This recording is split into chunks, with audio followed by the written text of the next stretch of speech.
చేయడం లేదన్నారు. కల్లిబొల్లి మాటలతో రైతుల ఓట్లను కొల్లగొట్టి అధికారంలోకి వచ్చిన కూటమి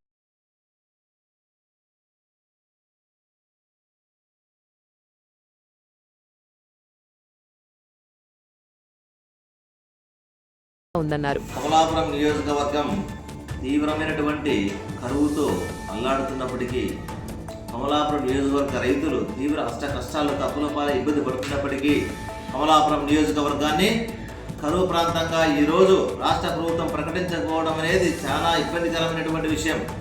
చాలా బాధపడుతున్నారు. అసలు రైతాంగం పట్ల ఏమాత్రం ఈ ప్రభుత్వానికి చిన్నచూపు ఉంది కనపడతా ఉంది.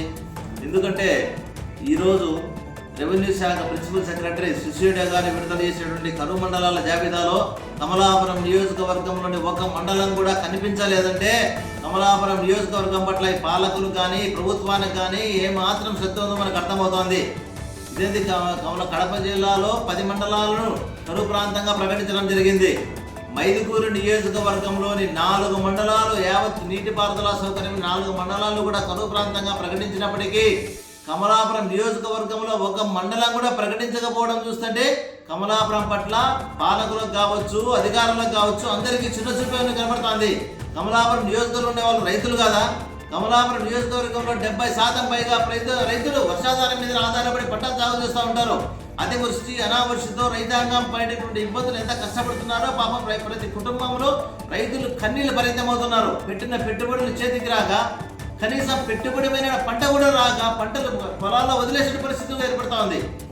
మరి ఈ పరిస్థితుల్లో కుట్టమిట్టాడుతున్నటువంటి కమలాపురం నియోజకవర్గ రైతాంగాన్ని ఆదుకోవడానికి ఏమాత్రం ప్రభుత్వం పనిచేయకపోవడం అనేది చాలా దారుణమైనటువంటి విషయం. కాబట్టి మరొకసారి తెలియజేసుకుంటున్నాం, ఇప్పటికైనా కరువు మండల జాబితాను సవరించి కమలాపురం నియోజకవర్గాల్లోని 6 మండలాలను కరువు మండల జాబితాలో చేర్చడానికి ఇక్కడ పాలకులు కావచ్చు, ప్రభుత్వం కావచ్చు, తప్పనిసరిగా రైతుల క్షేమాన్ని దృష్టిలో పెట్టుకొని మరలా కమలాపురం నియోజకవర్గంలోని 6 మండలాలను కరువు ప్రాంతంగా ప్రకటించాలని నేను డిమాండ్ చేస్తా ఉన్నా.